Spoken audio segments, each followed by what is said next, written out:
y especialista en seguridad nacional de la Universidad Panamericana. Víctor, gusto en saludarte, feliz 2025. Y bueno, Ulises Lara dice que hubo una transformación en la Fiscalía, que hay grandes avances y muy poco habló de pendientes que se habrían dejado.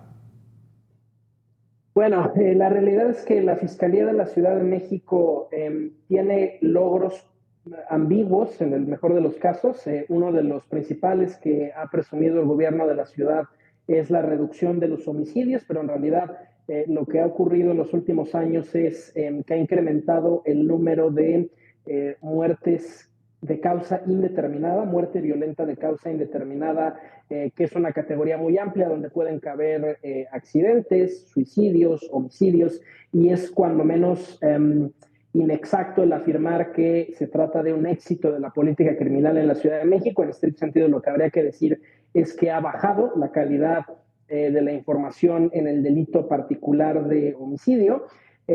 Es además una fiscalía, la de la Ciudad de México, la que comparte otras deficiencias estructurales con otras fiscalías y con el modelo de fiscalías que hay en todo el país, que es la falta de personal. La Policía de la Ciudad de México tiene poco más de 80,000 elementos, pero la ventanilla de MPs que pueden atender a ese personal es muy pequeña comparado a la proporción de carpetas de investigación que hay siempre abiertas a lo largo del año.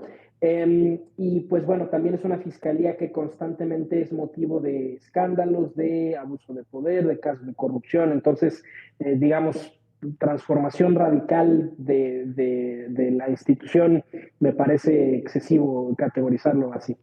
Claro, y hablabas de estos homicidios dolosos, Víctor, y bueno, por lo menos se cambiaron las estadísticas, se pusieron en otro lado, pero como mensaje sí sirvió porque durante años estuvo destacando esta reducción en la incidencia de los homicidios dolosos, pero estaríamos hablando de que pues realmente el impacto sería otro con respecto a la información y la clasificación adecuada para llegar a lo que todos queremos o el objetivo primario de las fiscalías, que es procuración de justicia, llegar a saber qué pasó y evidentemente generar una responsabilidad a quien corresponda. En el tema de impunidad, sí hubo un avance, se disminuyeron estos niveles pues alarmantes, pero también ya normales de 90-99% de impunidad.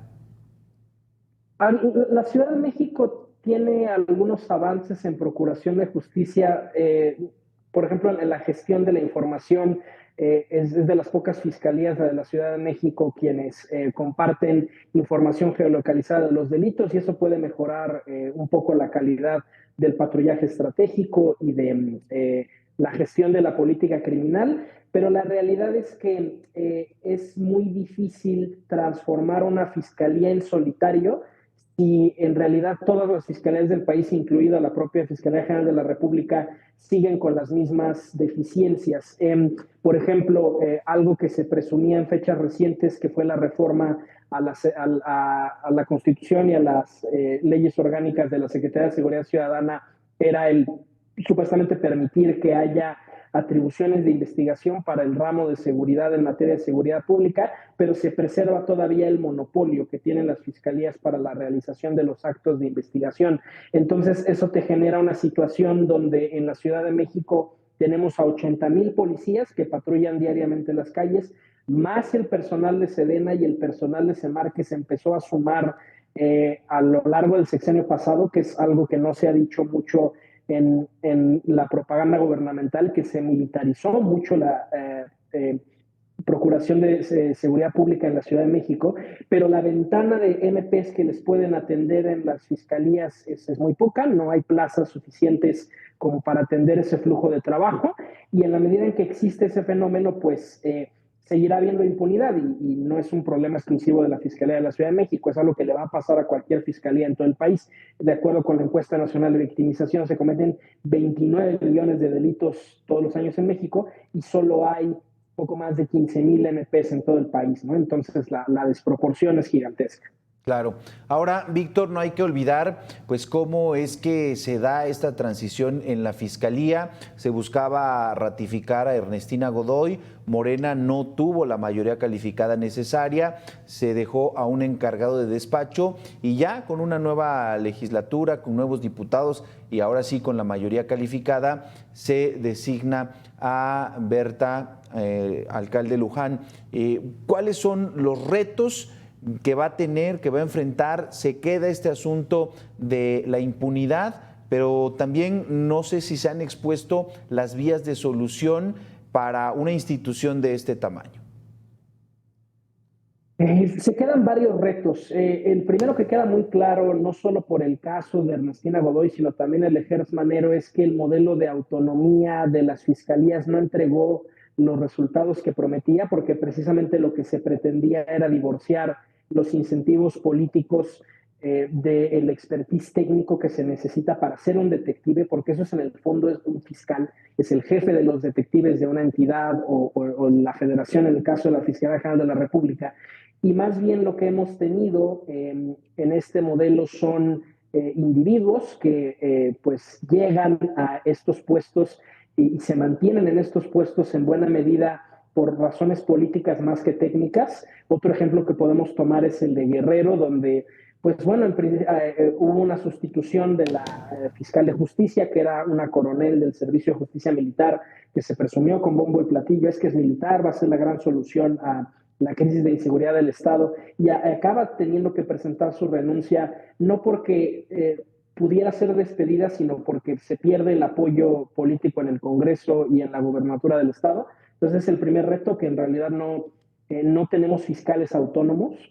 El segundo es las cargas de trabajo. Los fiscales, los peritos, los médicos legistas están absolutamente abrumados de trabajo y eso se refleja en la calidad de las investigaciones. Y lo tercero, que sigue sin existir en México, es una sinergia operativa entre las fiscalías y las policías. Sí hay canales de coordinación y de pronto hay episodios de buena voluntad, pero no es algo que sea la norma y que sea la inercia normal en las instituciones de procuración de justicia, y ahí en esa falta de coordinación los únicos que ganan son los criminales, porque se entorpecen las investigaciones y las carpetas de investigación. Claro. Víctor, estos retos, pero sobre todo las realidades que nos expones, pues nos llevan a pensar que si bien pudieran pues lograrse o consolidarse avances en la próxima administración con esta nueva fiscal, pues en realidad no serían tan grandes y no serían tan rápidos. ¿Qué necesitamos para que sí se den? Y bueno, pues todo puede pasar, aunque en este momento esté marcada una tendencia pues muy cercana al partido en el poder, al partido de mayoría.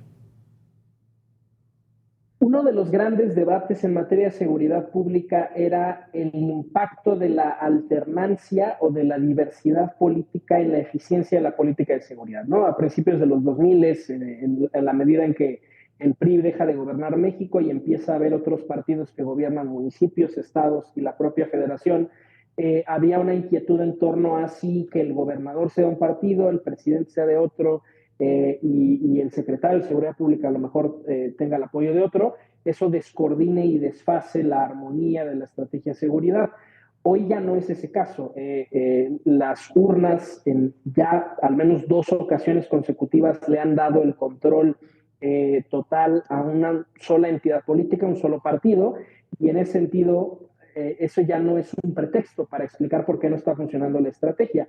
Hay un solo partido que controla las gobernaturas, las designaciones de fiscales, de secretarios de seguridad pública, la estrategia federal, el presupuesto federal, y los resultados no están apareciendo porque el diagnóstico venía equivocado. No era un problema de armonía política, sino que es un problema de diseño institucional. Tener a las fiscalías y a las policías separadas es un modelo que no funciona, y de hecho en la mayoría del mundo occidental eso no es el caso. Los policías son detectives y ellos hacen labores de investigación. Aquí en México no, aquí eso se lo reservamos al MP, y supuestamente se lo habíamos reservado por por una razón de evitar corrupción y evitar abuso de ese poder, pero bueno, si hay un epicentro de corrupción y de abuso de poder son las policías de investigación, los ministerios públicos, y justo son las instituciones que no se han tocado a lo largo de toda la guerra contra el narco. Hemos desaparecido policías, hemos creado la Gendarmería, la Guardia Nacional, pero a las fiscalías no se les ha tocado ni con el pétalo de una rosa, y ese es uno de los grandes cuellos de botella que hay en México. Platicamos esta noche con Víctor Hernández, analista y especialista en seguridad nacional de la Universidad Panamericana. Pues una palabra clave, el diseño institucional, fiscalías que antes eran procuradurías, pero que no se les cambia nada, por lo menos en materia estratégica, para así investigar y eventualmente llegar a la verdad en los casos e impartir justicia, evidentemente ya en otra instancia. Víctor, muchísimas gracias por estos minutos para Mega Noticias. Muchas gracias, muy buenas noches. Buenas noches.